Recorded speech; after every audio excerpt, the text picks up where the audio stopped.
still leave a lot to be desired, some critics would say.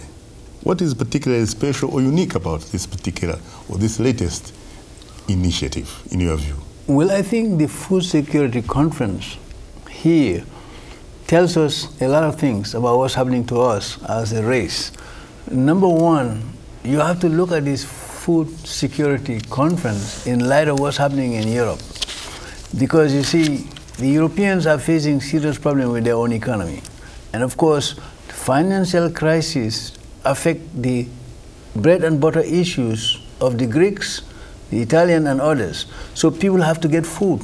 If people in the developed countries are having problems with their economy, they're going to have a bread and butter issue. You might in fact add France to that list, because you know what happened to Nicolas Sarkozy. He's gone.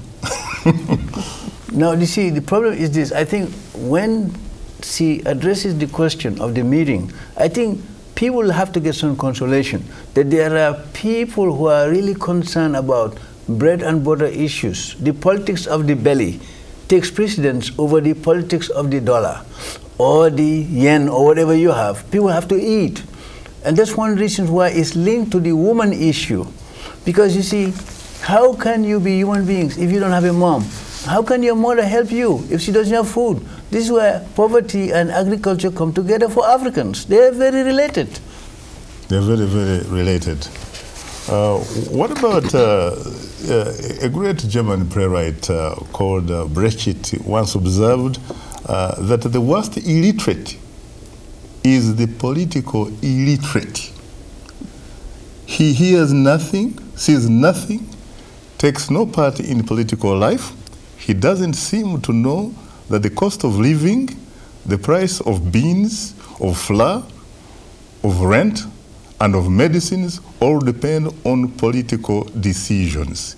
That politics is about us, our children, and our children's children. Therefore, politics should not be about the daily application of basic common sense.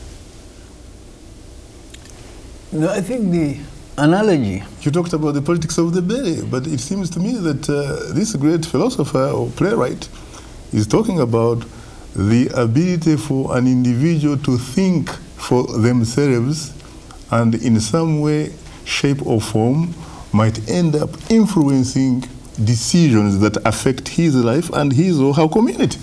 Well, you see, the Germans have to deal with this issue. I mean, one of the German philosophers, Feuerbach, says, I eat, you see, therefore I eat. If you eat, you live. You're living, eating and living. What about the French who will say, I think, therefore I am? Well, I mean, you see, Descartes, you see, you can see how you cannot do any kind of thinking without feeding yourself. There's the dialogue between the tongue and the teeth. You see, so if you move the analogy very far, you see, the tongue and the teeth. The tongue is able to feed you in collaboration with the teeth. So once you have that, your belly, the politics of the belly comes very well. I think that's the issue we're dealing with right now. Professor, aren't you running a risk perhaps of being seen as an apologist of African dictators? No, who emphasize what they characterize as service delivery at the expense of democracy. Are you suggesting, frankly, that the two are mutually exclusive?